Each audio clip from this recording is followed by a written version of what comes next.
Je vais voir ici une petite vidéo qui va faire une différence entre le TAM et le TAI. Qu'est-ce que le TAM et le TAI? Donc, TAM, c'est ce qu'on appelle diminutif, voilà, une abréviation de taux d'accroissement moyen.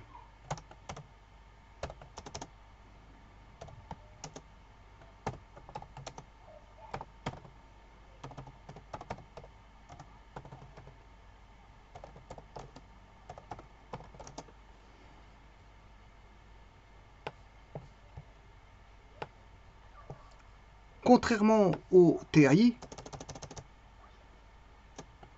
T.A.I est un taux d'accroissement instantané.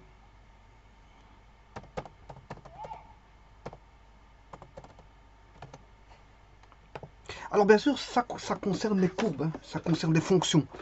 On est en plein dans les fonctions ici, donc ça concerne les fonctions. Donc il faut qu'on ait une fonction. Hein. Alors, pour définir un taux d'accroissement moyen, il y a la nécessité d'avoir 2 points. Il faut 2 points. Tandis que le TAI, un point suffit. Et c'est un cas particulier du TAM. Donc c'est un cas particulier du TAM. Donc particulariser le TAM, c'est avoir le TAI. Alors comment le particulariser? Je vais le voir par après.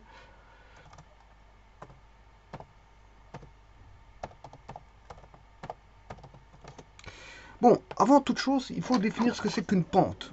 Une pente. Alors, la courbe la plus aisée pour définir une pente, ben, c'est la droite, parce qu'elle a une pente constante.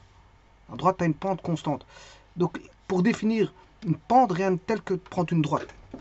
Alors, voyons la droite.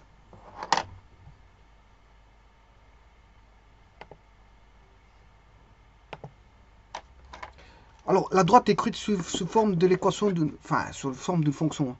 Donc, c'est-à-dire, si je veux l'écriture d'une droite sous forme de fonction y égale f de x, ben, j'écrirai y égale mx plus p. Et, bien sûr, p étant l'ordonnée à l'origine, c'est quand vous coupez, quand la droite coupe l'axe des y. Voilà, ça c'est le 0p, l'ordonnée à l'origine, qu'on appelle OO, l'ordonnée à l'origine. Si vous avez le 0, 0, voilà, si vous voulez avoir, comment on appelle ça, la racine, vous faites tout simplement mx plus p égale 0. Donc mx égale moins p, x égale moins p sur m. Voilà. Et ça, c'est la racine. Donc la racine, elle vaudra moins p sur m, 0.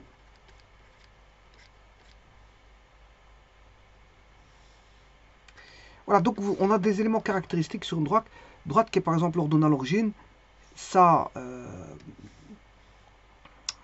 racine et sa pente. Voilà, sa pente. La pente est donnée par des triangles. Alors, c'est des triangles de Thalès. Hein. Tous ces triangles-là ont la même pente, qui est l'angle ici. Donc, si vous faites A, B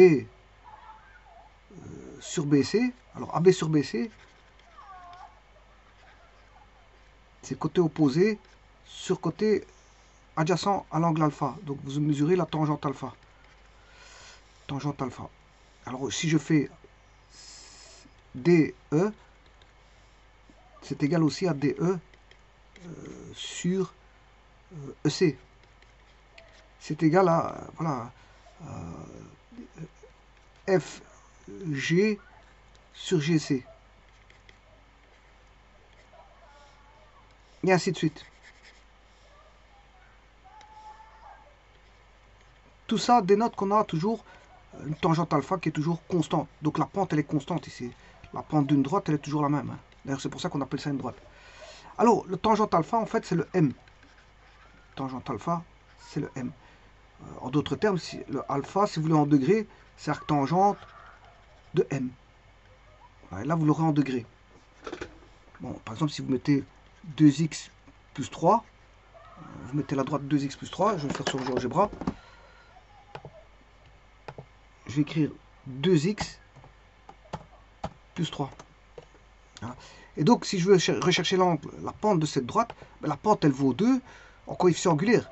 En coefficient angulaire, elle vaut 2. Mais si vous voulez, l'angle, c'est arctangent de 2.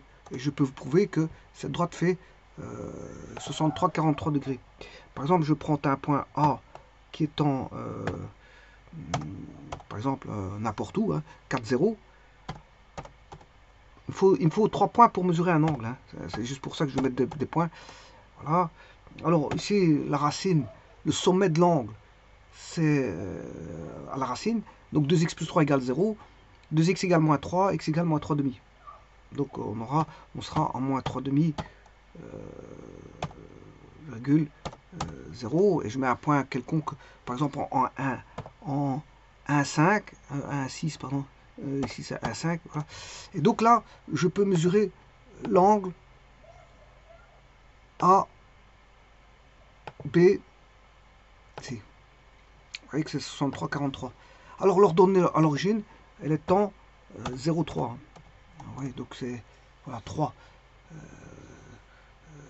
Voilà. Donc, donc je peux mettre un curseur et montrer tout ça. Je veux dire, c'est toujours la même chose. Hein. Je peux recommencer.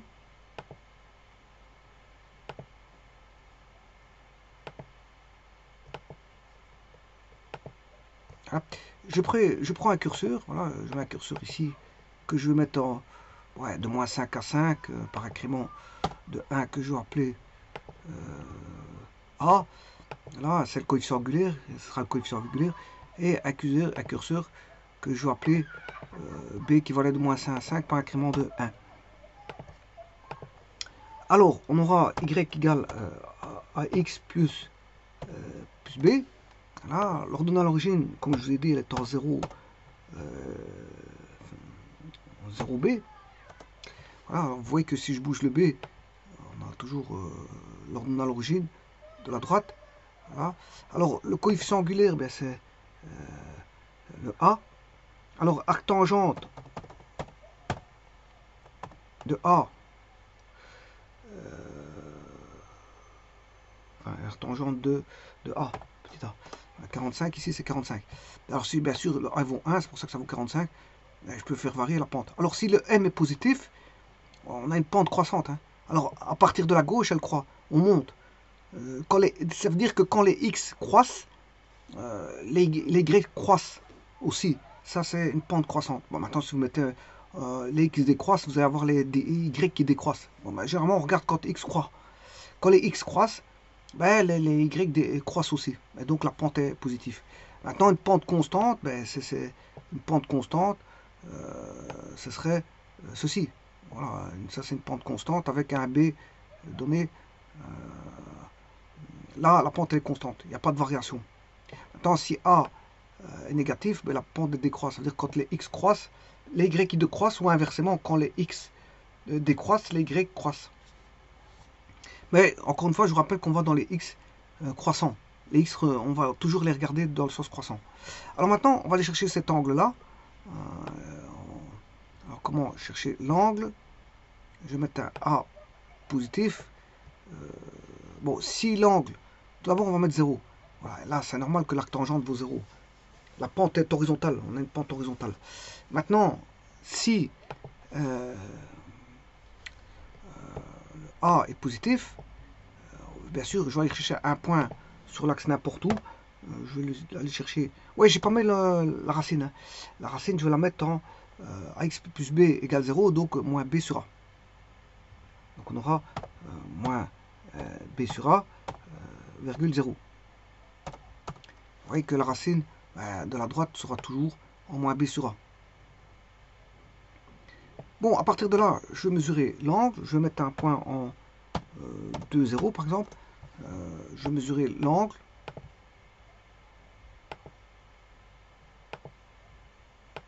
Voilà. Et là, vous voyez qu'on a 45 degrés. Arctangente fait bien 45 degrés. Alors, si le A est positif, il n'y a pas trop de problème. Si le A est nul, ben, vous avez ceci, avec un B qui peut changer. Hein. Ça veut dire que là, ici, c'est toutes des droites parallèles, elles ont même pente. Hein. Toutes ces droites-là sont parallèles, elles ont même pente. Voilà, alors si le A est négatif, on va voir ici, on va voir un angle de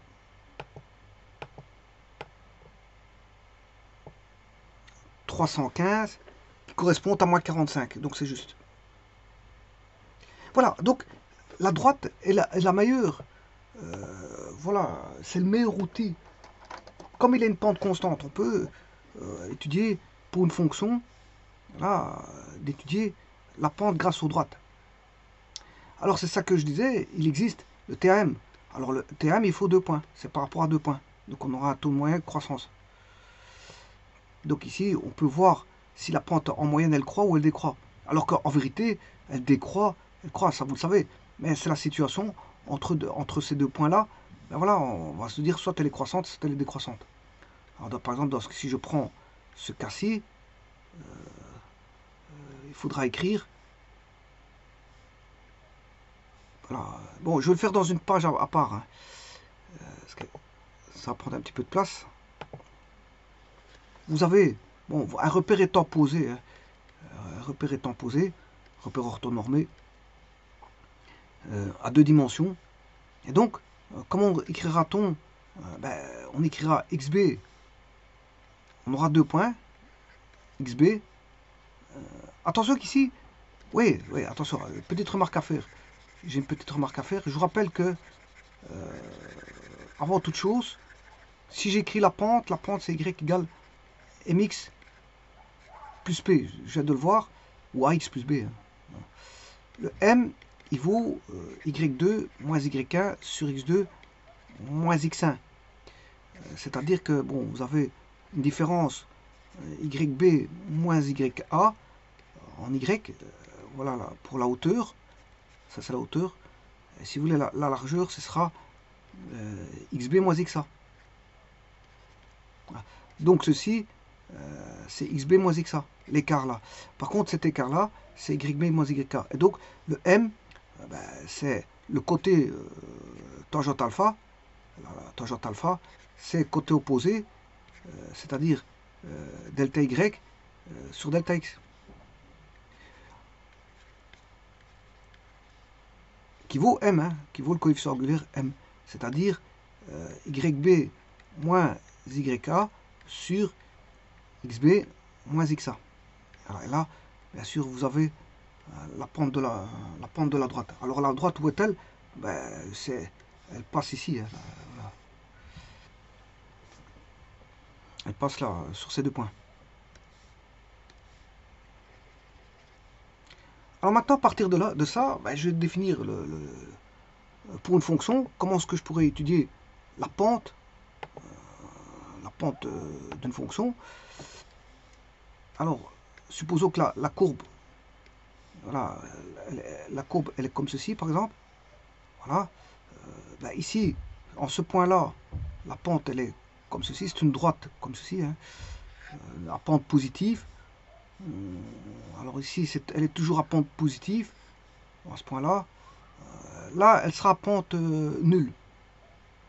À pente nulle. Voilà. Puis après, on retombe sur une pente. Si je prends ce point-là, la droite sera à pente négative, celle-ci à pente négative, celle-ci à pente négative. Et puis de nouveau, je retombe sur une pente nulle. Puis je retombe sur une pente positive, une pente de la droite qui est positive en ce point-là. En ce point-là, elle est positive. En ce point-ci, elle est toujours positive. En ce point-là, elle est positive. Et puis, de nouveau, je tombe sur une pente nulle. Et puis, je recommence la même chose en ce point-là, négatif. Donc, vous voyez que donc ici, ça correspond à deux coefficients angulaires de droite où on a m qui est positif, m est positif, m est négatif, m est négatif, c'est différent, m ils ne sont pas les mêmes. Hein. Bien sûr, ici j'appellerai ça M1, M2, M3, M4, M5. Voilà, et puis j'ai encore des nouvelles pentes qui apparaissent. M6, positif, M7 en ce point-là qui est positif. Donc vous voyez que c'est la pente en un point. 7 en ce point-là, M8 positif, en ce point-là, M9 positif, en ce point-là, M10 négatif. Alors, maintenant, concernant les pentes ici, donc ça veut dire que, ici, la courbe, qu'est-ce qu'elle fait? La courbe ici, ça veut dire que si la pente est positive, la courbe, elle croît. Jusqu'ici. Et ce point-là, c'est ce qu'on appelle une tangente horizontale. Et là, bon, comme elle croît, elle décroît, on a ce qu'on appelle un maximum. Alors que là, la courbe décroît. Ici, elle va décroître. Voilà, la pente est négative. Et ici, on retombe sur voilà, une pente nulle. Et puis, on repasse par une pente positive. Alors, passer par une pente négative à une pente positive, en passant par 0, ben, on a un minimum, ce qu'on appelle un minimum. Puis, la pente, elle croît toujours ici, la pente de la courbe, jusqu'à, je veux dire, une tangente horizontale. Et puis, elle décroît. Donc, on croît, on décroît. Et là, on a un maximum. Donc, ici, on a, si vous voulez, deux maximums locaux. On a deux maximums locaux. Voilà, deux maximums locaux. Et un minimum local. On va dire ça comme ça. On a deux maximums locaux et un minimum. Voilà. Donc les maximums locaux, c'est quand vous prenez un intervalle. Hein. Vous prenez un intervalle, vous vous rendez compte que dans cet intervalle, il y a une croissance, puis une décroissance. Donc fatalement, on atteint un maximum local. Puis on a, si je prends un intervalle, ça décroît ici, puis ça recroît, donc on a un minimum local. Ici, si je prends un intervalle, on a un voilà, une croissance locale et une décroissance locale pour voilà, arriver à un sommet qu'on a un maximum. Donc on a deux maximums locaux et un minimum local. Voilà. Alors maintenant, si la courbe fait ceci, bien sûr, supposons qu'elle aurait une tendance haussière comme ça, ici j'aurais un maximum. Hein. Le plus grand des valeurs ici, ça c'est un maximum global. Hein. C'est la plus grande des valeurs, elle est plus grande que tous. Hein. Ça c'est une valeur maximum globale, elle est plus grande que toutes les valeurs. C'est un maximum global. Voilà, c'est une valeur qui est plus grande que toutes les autres. Voilà. Alors si la courbe s'arrêterait ici, ben on aurait ceci, ce serait un minimum local. Global, je m'excuse, global. C'est le plus petit, la plus petite des valeurs de prise dans la fonction en Y. Voilà. Alors ceci étant dit, voilà pour la petite histoire. Donc vous avez bien vu que pour les courbes, on va avoir besoin des droites. Voilà. Et sur une droite, qu'est-ce qui donne la courbe, enfin la pente? C'est le coefficient angulaire.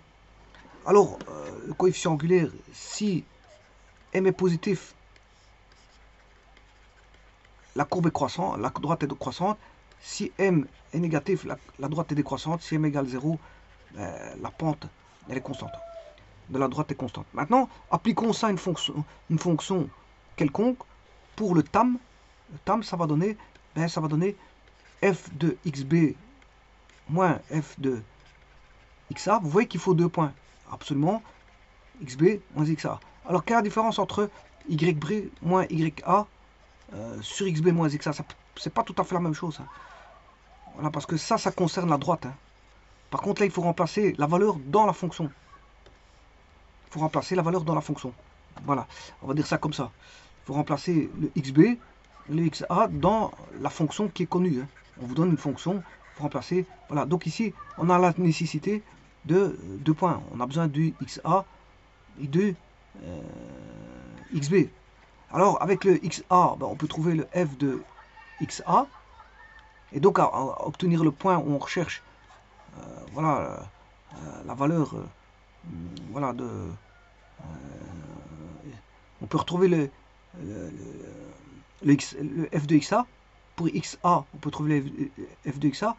Idem pour xb, on peut trouver le f de xb et avoir les points voilà, de la fonction. Par exemple, si j'ai une fonction ici, voilà, en xa, qu'est-ce qui se passe? En xb, qu'est-ce qui se passe? Et donc, là, bien sûr, c'est un point P qui est xa, point virgule, f de xa. Voilà, ça c'est le point P. P1, par exemple, voilà, point P2, c'est f de, c'est xb, point virgule, f de xb. Voilà, et donc, là, il suffit de calculer ça, et vous avez le tam. Et donc, mais c'est quelque chose de moyen, je peux vous le dire, tout de suite. Hein. C'est quelque chose, c'est un accroissement moyen. Je vais dessiner une courbe. Par exemple, je dessine une courbe.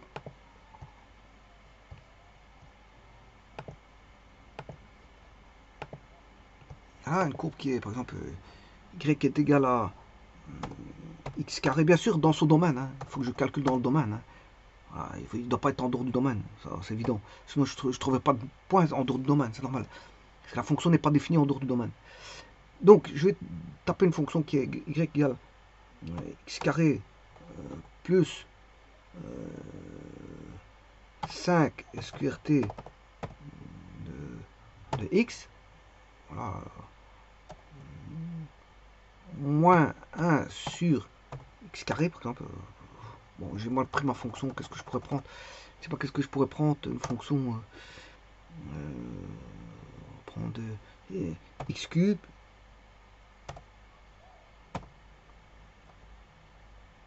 Petit instant, parce que x exposant 3 plus 4 x carré, voilà, ça, celle-là, elle me sied bien. On va mettre moins 2. Je vais redescendre un petit peu. Voilà. Ça, c'est une belle petite fonction. On a un maximum. Alors, regardez bien. Je vais mettre les points spéciaux. On a le maximum, les racines, 3 racines et un minimum. Voilà. Alors ici est-ce qu'il y a un maximum local? Non, parce que la fonction est définie dans R. Hein. Vous ne trouverez pas le plus grand, un maximum global. Hein. Maximum global, bon, ça ne s'arrête pas. Il n'y a pas de maximum global ici.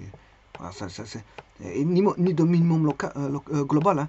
Parce que le minimum global, bon, la fonction est définie dans R. Donc, vous ne trouverez pas de... Ça ne s'arrête pas. Donc, il n'y a pas de minimum ou maximum globaux. Par contre, le maximum local, ben, c'est le point D. Entre A et B, vous voyez que vous avez un maximum local, qui est le point D, et vous avez un minimum local entre B et C, qui est E. Voilà, et on a trois racines. Voilà, ceci étant D. Alors maintenant, les pentes. Mais si je mets une tangente, je peux le construire par des tangentes. Je vais chercher une tangente. Donc, segment. On peut prendre un paramètre tangente. Voilà, je peux mettre une tangente ici. Bon, il me faut un point. Il faut que je mette un point. Point sur objet. Mettre un point ici. Voilà, je vais chercher une tangente. Voilà, en ce point-là. Avec la courbe. Voilà. Ça, donc, en G, la pente de la courbe, elle est positive. Maintenant, de nouveau, je vais mettre un point, point sur objet. Voilà, ici. Voilà, et je vais mettre une tangente. La pente, là, elle est toujours positive. Voilà. Maintenant, je vais redescendre. Je vais mettre un point sur objet, qui est ici. Voilà, mettre une tangente.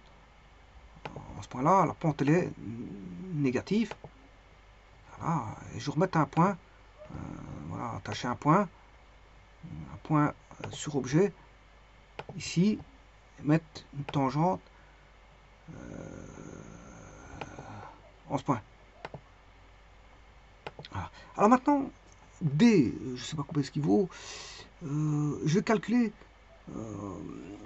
voilà, vous avez vu qu'il y a des tangentes positives et nulles, etc. Bon, je vais calculer pour 2 points spécifiques à la courbe, ben, je vais prendre 2 points, qui est, alors la fonction elle s'appelle, je ne sais pas comment elle s'appelle, f, donc je prends un point en moins 3, f de moins 3, c'est-à-dire que c'est un point que je remplaçais dans f, pour avoir le y, c'est moins 3,7.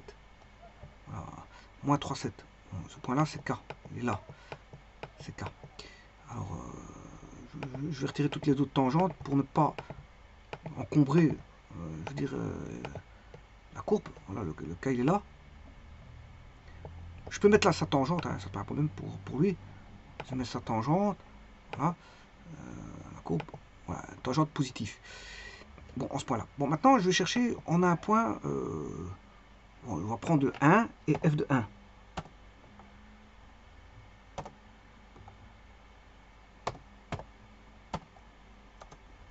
Voilà, c'est 1, 3. Donc, j'ai le point moins 3, 7 et 1, 3.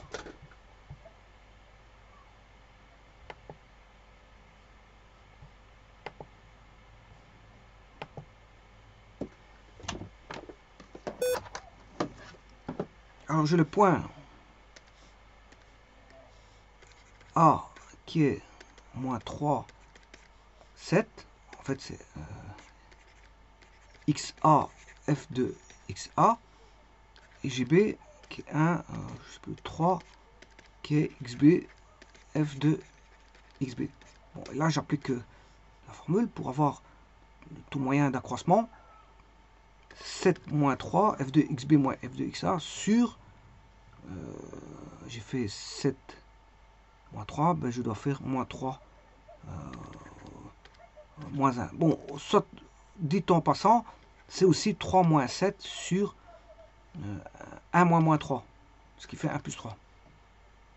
Donc, c'est égal, hein, parce que si vous faites 7 moins 3, ça fait 4, sur moins 4, ça fait moins 1. Moins 1. 3 moins 7, ça fait 4, moins 4, sur 4, ça fait toujours moins 1. Vous voyez qu'il y a une égalité. Bon. Soit vous prenez ces deux-ci, divisez, ouais, en premier celui-là, divisé par ces deux-ci, mais le premier celui-là, ou alors vous faites donc toujours ces deux-ci, mais en premier celui-là, divisé par ces deux-ci, en prenant le premier celui-là. Bon, c'est ce que j'ai fait. Alors, 7 moins 3 et 3, 1. Voilà. Bon, que fait dire ceci? Ben, ça veut dire qu'en moyenne, la pente est négative. En moyenne, la pente est négative ici. Bon, j'ai oublié de mettre la pente. Tangente. Voilà. En moyenne, la pente, elle est négative. Donc, pour aller de K à L, en moyenne, la pente, elle est négative. Et en moyenne, elle vaudra moins 1. Elle vaudra moins 1, en moyenne. Alors maintenant, si je fais tendre le L vers le K, hein, si je fais tendre le L vers le K, par exemple, je prends le curseur, je vais appeler le curseur moins 5, 5, je vais mettre 1. Voilà. Et là, je vais aller chercher le L, ça va être A, F de A. A, F de A. Voilà. Alors maintenant, je vais reculer le curseur. Je vais m'approcher. Voilà.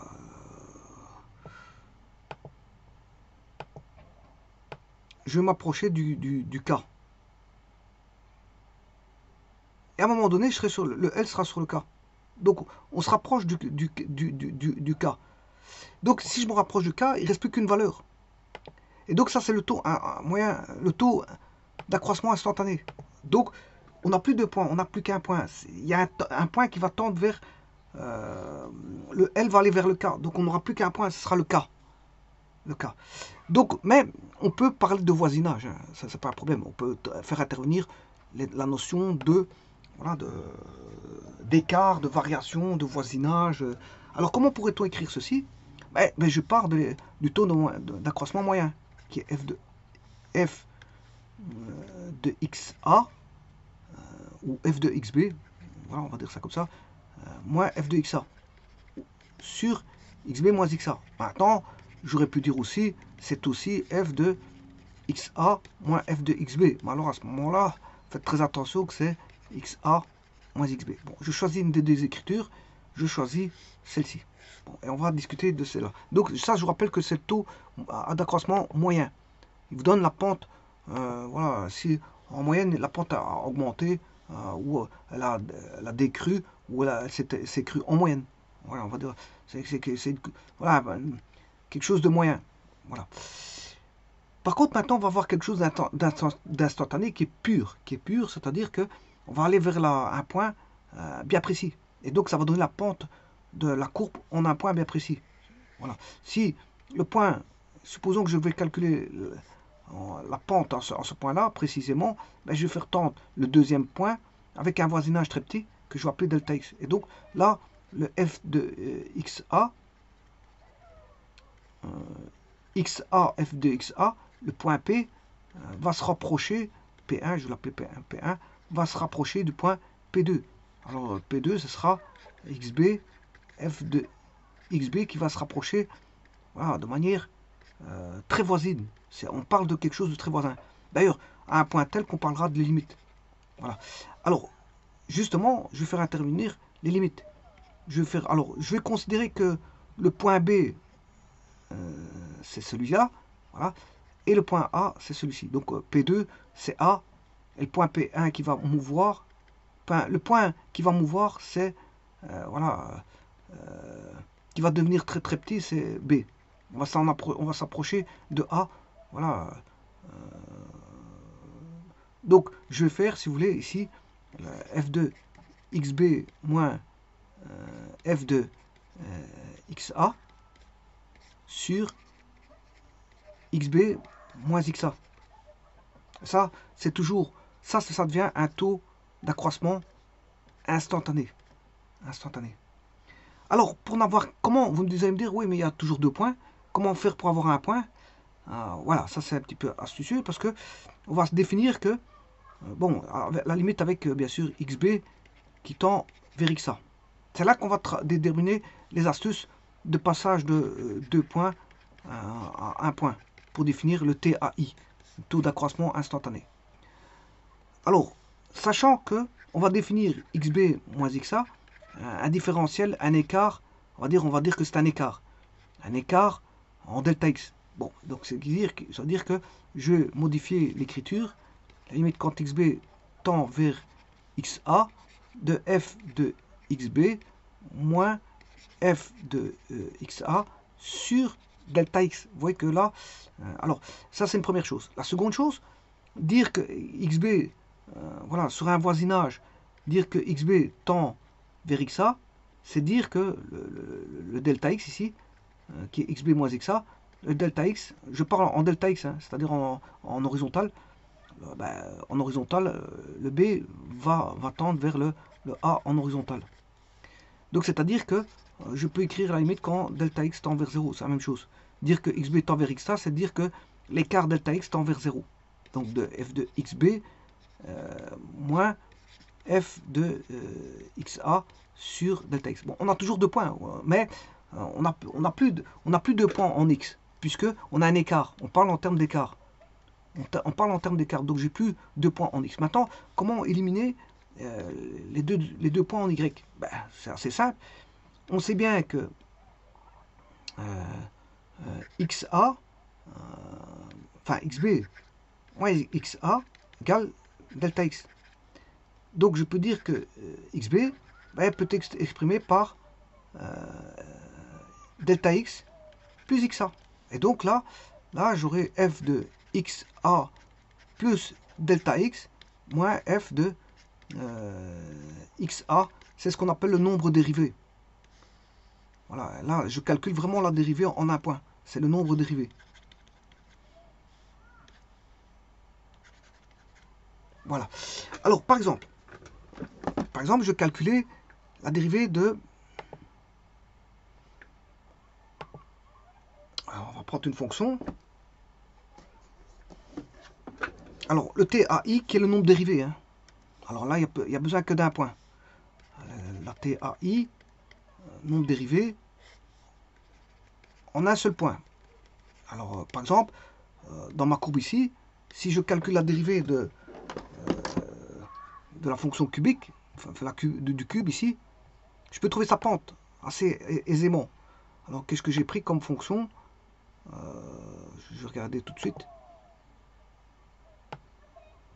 X cube plus 4x carré moins 2.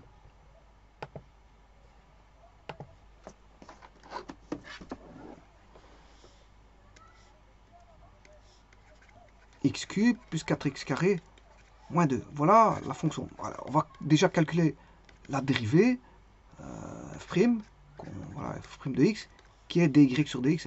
C'est dy sur dx, tout simplement. Ça fait 3x carré. Alors je vous rappelle comment on calcule ceci. Hein. Bon, vous devez calculer x cube plus 4x carré moins 2 dérivée. C'est dériver une somme. Vous dérivez la somme. Plus 4x carré séparément. Moins 2. Alors 2, il n'y a pas de variation. Hein. Quand il n'y a pas de variation, ben, la dérivée, il n'y a pas d'accroissement en y. Voilà, si vous avez une pente comme ceci, ben, ok, ça bouge en delta x, mais le delta y, il vaut 0. Donc, delta y sur delta x, il vaut 0. Donc, pour toute constante, la dérivée d'une constante, elle vaut 0. Pas de confondre avec kx. La dérivée de kx, ben, ça fait k, ça n'a rien à voir. Puisque là, il y a une variable. Là, il n'y a pas de variable. Alors, donc, on va dériver ceci. Bon, dérivée de x cube, c'est la dérivée de xn, c'est nxn moins 1. Donc, il suffit de retirer 1. Bon, c'est un calcul enfantin. 3x, 3 moins 1, ça fait 2. Plus, de la même façon, ici, je retire la constante de signe dérivée. Et là, ça fait 0, bien sûr. Donc, on aura 3x carré plus 8x plus 8x. Bon. Et ça, c'est la dérivée. La dérivée en tout point, elle vaut 3x carré plus 8x. Maintenant, je calcule en un point.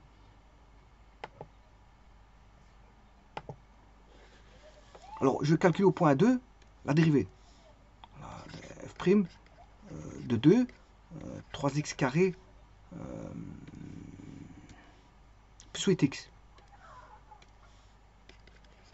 Alors, on va calculer. Ça fait, donc en 2, je m'excuse, ça fait 3 fois 2 au carré.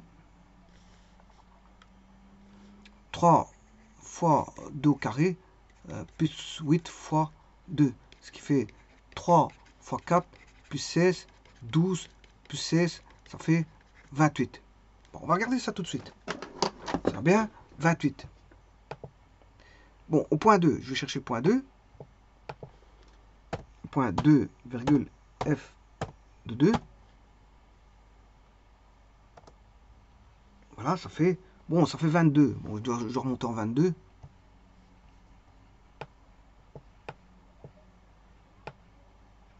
Ouais, c'est le... Voilà. Bon, il faut que je retire cette pente-là. Retirer K. Retirer cette tangente. Voilà, et je vais rechercher une tangente. Tangente au point M. Voilà. La pente, elle vaut combien? Elle doit valoir 28. La pente de la droite, elle fait 28. Bon, je sais pas comment. Voilà. Elle fait bien 28. Vous voyez que c'est 28x moins 34 la droite. Donc la pente, elle vaut 28. Et si vous voulez l'angle, c'est arc tangente de 28. Vous allez avoir l'angle qui vaut 87,95. On est presque à 90 degrés. Presque. À 3 degrés. 2 degrés d'air, on a à 90. Bon, ça c'est une chose. Et ça, c'est le nombre dérivé. Bon, maintenant, je vais calculer par la méthode le taux moyen d'instantané. Le 28, là, je vais le calculer par le TAI. La définition du TAI. Le nombre dérivé au point 2. Donc, il faut partir de x cube plus 4x carré moins 2.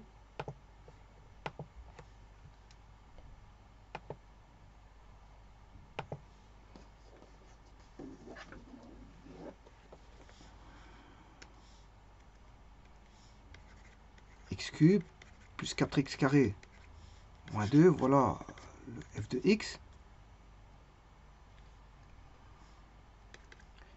X plus delta x au cube plus 4 fois x plus delta x moins 2.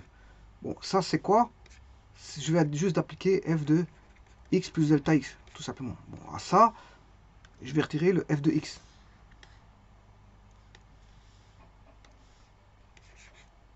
Je vais retirer f de x. Alors f de x, je l'ai, puisque c'est x cube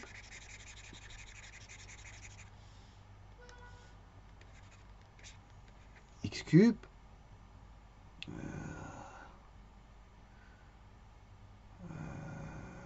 plus 4x carré moins 2. Le tout sur delta x. Et bien sûr, rechercher la limite quand delta x tend vers 0. Et bien sûr, je cherche au point 2. Je cherche au point 2. Donc, il ne faut pas oublier que je vais calculer la dérivée au point 2. Au point x égale 2. Ne pas perdre de vue que c'est la dérivée au point 2 que je vais chercher. C'est le nombre dérivé en x égale 2. Alors, on va calculer tout ceci.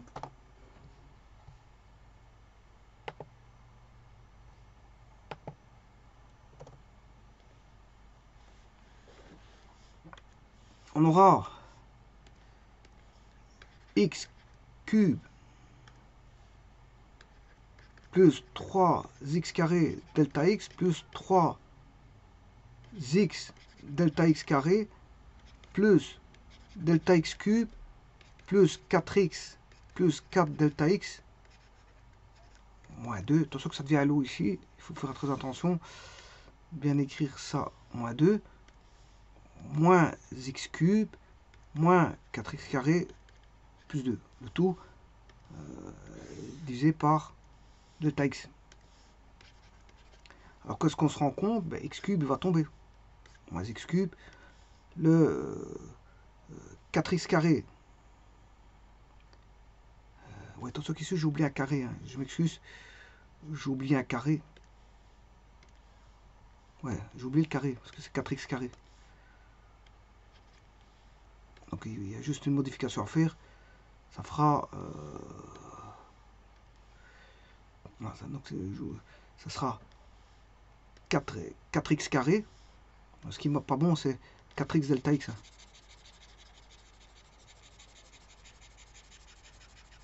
On aura 3 termes, hein, parce qu'on aura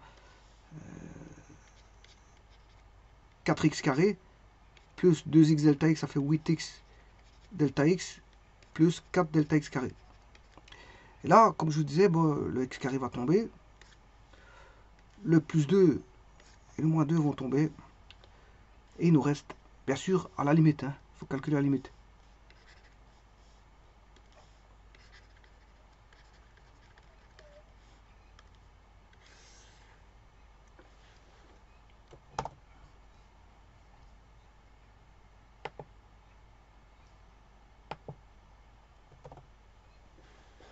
Bon, donc je vais enlever ceci. X cube.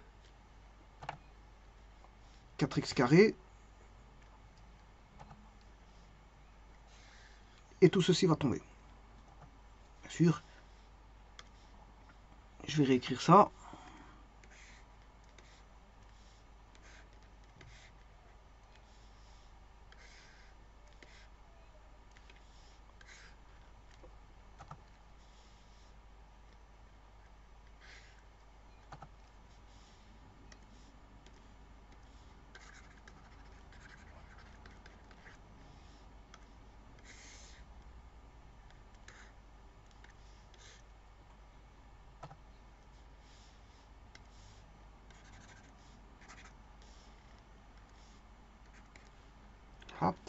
Alors maintenant, je vais tout diviser par delta x. 3x carré divisé par delta x divisé par delta x,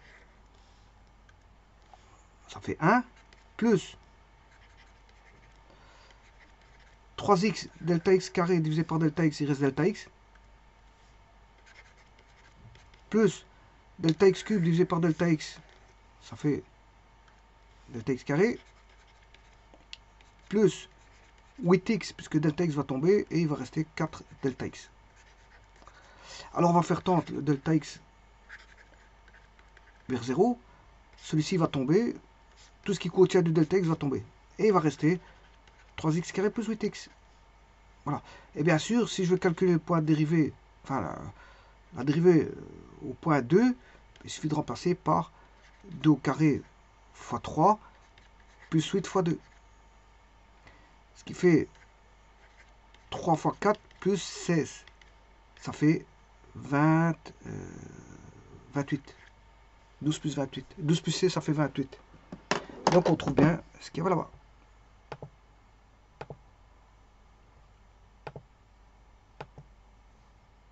Mon dérivé faisait 28. Bon, il suffit d'aller regarder. Voilà, il faisait 28. Voilà, 28x moins 34. Nombre dérivé, il faisait 28. Je vous remercie.